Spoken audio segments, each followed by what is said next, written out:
Hello दोस्तों, Shri Krishna tutor classes में आपका स्वागत है। बेहतरीन क्वेश्चन के साथ आज के सेशन की शुरुआत करेंगे। जो हमारा क्वेश्चन रहेगा वो यूपीएससी लेवल का रहेगा। चलिए क्वेश्चन पे चलते हैं।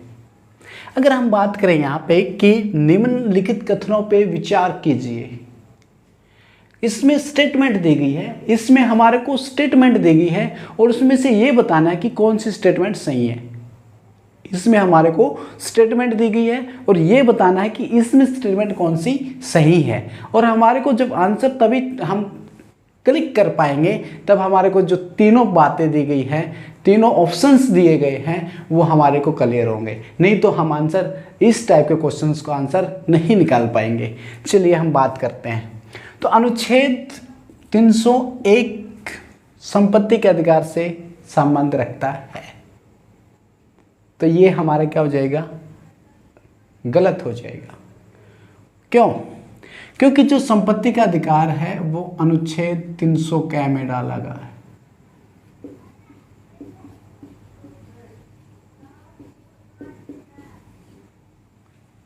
इसको किस में डाला गया है? अनुच्छेद 300 क। यहाँ पे चला जाएगा। अगर और भी इसके डीपली बात जाएगी तो यहाँ पे चला जाएगा पार्ट नंबर 12 चैप्टर 4 के द्वारा इस अनुच्छेद में ऐड किया गया है। किसको? संपत्ति के अधिकार को। तो इसका मतलब क्या हो जाएगा? ये हमारा गलत हो जाएगा। यही बात एचसीएस में पूछी गई थी। एचसीएस में क्वेश्चन डाला गया था कि जो संपत्ति का अधिकार था 44वें संविधान संशोधन के द्वारा 300 क में डाला गया था, वो किस पार्ट और किस चैप्टर के द्वारा डाला गया था। ये बात एचसीएस में पूछी गई थी दोस्तों।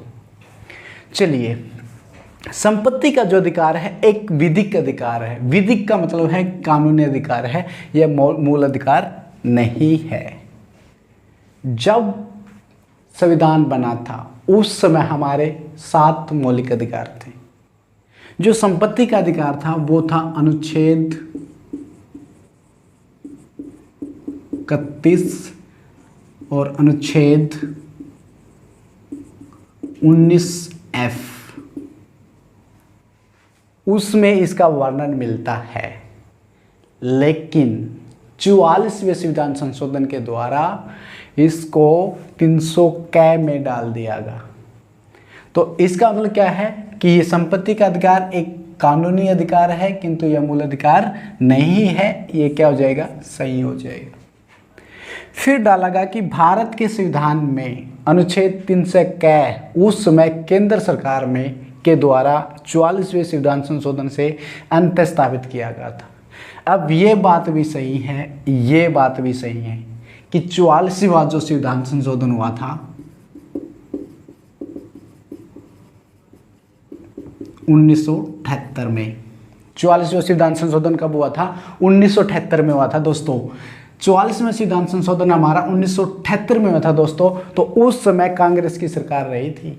इस पॉइंट पे ये पॉइंट हमारा क्या है? गलत है। ये पॉइंट हमारा क्या है? गलत है। इस समय हमारी जो सरकार थी वो थी भारतीय जनता पार्टी। भारतीय जनता पार्टी की सरकार थी, उसने ये संशोधन किया था। इसलिए हमारा जो इसका आंसर जाएगा वो आंसर जाएगा केवल 2। कौन सा आंसर जाएगा? केवल बी आंसर हमारा चला जाएगा दोस्तों। तो इस तरीके से दोस्तों यूपीएससी क्वेश्चनों को पूछती है। ये लेवल है दोस्तों। तो मैं उम्मीद करूंगा दोस्तों कि आप लोगों को ये बात समझ में आई होगी। जय हिंद, जय भारत।